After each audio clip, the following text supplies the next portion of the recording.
KPMG in India and CNBC TV 18 present Tax and Policy Dialogues. Hello and welcome to KPMG and CNBC TV 18 present Tax and Policy Dialogues, insights on developments that impact you. I'm your host Gautam Srinivasan, and today we are diving into a crucial global shift that's redefining trade relationships: the US's recalibration of tariffs under the lens of reciprocity. So what does this mean for Indian businesses? Is this a move towards economic nationalism or a strategic call to reorder global value chains? From pharma to infrastructure, from exports to import dependencies, the ripple effects are real and far-reaching. So in this episode, we unpack whether India is at risk, in a position of strength, or standing at a crossroads. Joining me to take this discussion forward are Himanshu Tiwari, Partner, Trade and Customs at KPMG in India. Joining him are Nitin Kumar Parekh, Group Chief Financial Officer at Zydus Lifesciences Limited. With him is Amit Agarwal, Group Chief Financial Officer at Raymond Limited.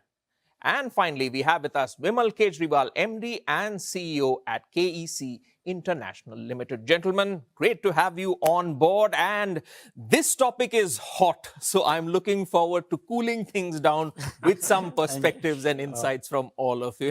Vimal, let me come to you, because when we narrow the focus to just the America-India trade relationships, it's interesting that the US is drawing sharp lines between strategic trade partners and sort of transactional relationships. So the question that I have for you, taking from the point that we're moving from a free to a fair trade regime, do you see India's positioning, especially amidst this ongoing bilateral FTA talks that we hear about, as whether it's insulated, whether it's opportunistic or vulnerable under this tariff doctrine? Because politically there might be sync, but trade is a whole different animal. So from the perspective of whether this works from an opportunity perspective, whether we are vulnerable or whether we are insulated, where are we currently?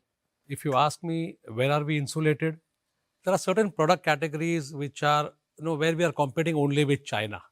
And whether China is with 245% or whatever is the number of duty which keeps on changing. If I'm making those products, then I'm reasonably insulated from whatever happens. There are products where there are only two countries. Okay.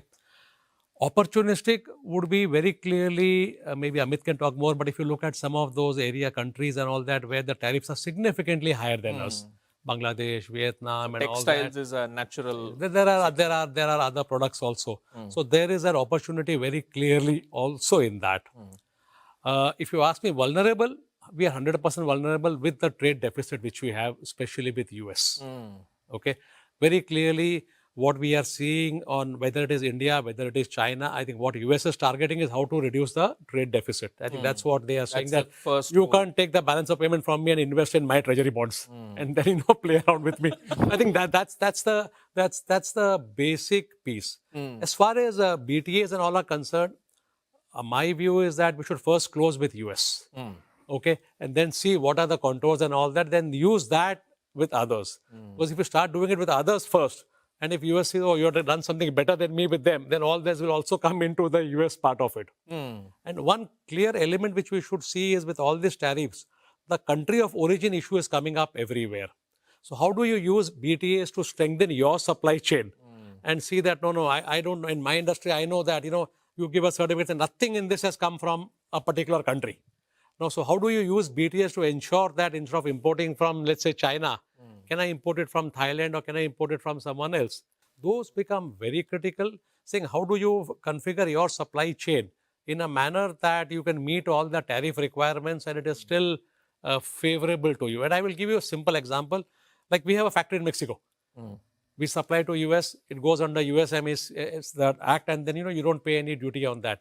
But for that, the US steel content, the steel should have been melted in US. Okay. Now, many times I used to supply from India to them. Now, that will completely change. So, like a lot of things like this will change on your supply chain, on your back end also. to meet the new tariff and the country of origin requirements. That's an interesting perspective. As you said, we are at the same point in time vulnerable, opportunistic, and of course we can take advantage of it as well.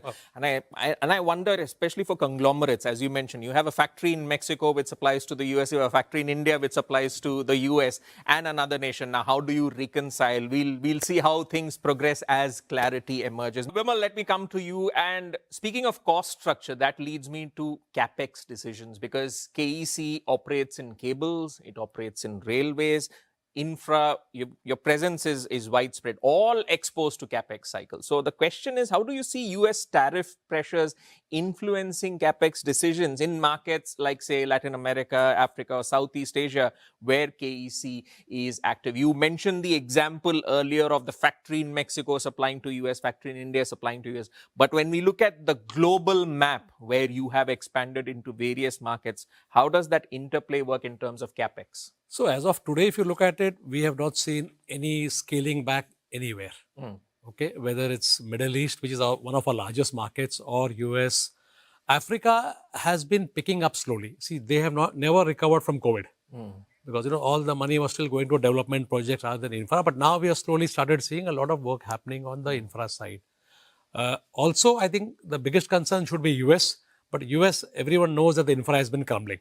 So with whatever has happened, I think the infra spend, I'm not seeing anything happening on the infra spend in the short term.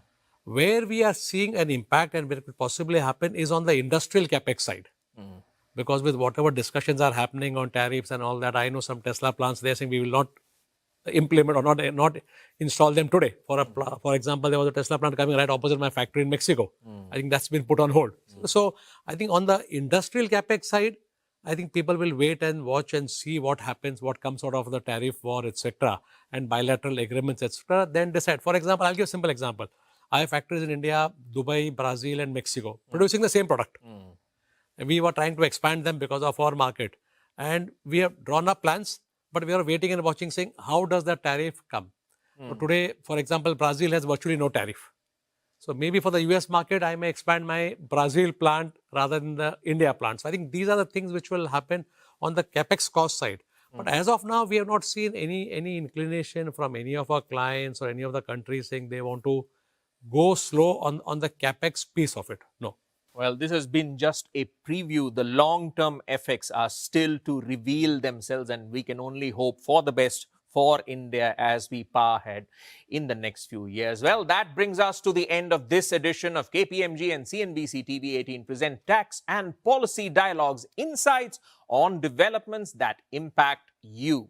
Well, as global trade recalibrates and tariff strategies evolve, it's clear that Indian businesses must stay agile, balancing risk, resilience, and readiness. Whether it's redefining supply chains, diversifying dependencies, or negotiating smarter trade partnerships, the choices we make now will shape our competitive edge in the years ahead. That's the message coming from our panel of industry and thought leaders. Gentlemen, thank you so much for joining us. It's been a very revealing conversation, and we wish you all the best for your respective sectors and for your respective businesses as well. And thank you so much to our viewers for tuning in. Till next time, this is your host, Gautam Srinivasan, signing off. Have a great day. KPMG in India and CNBC TV 18 present Tax and Policy Dialogues.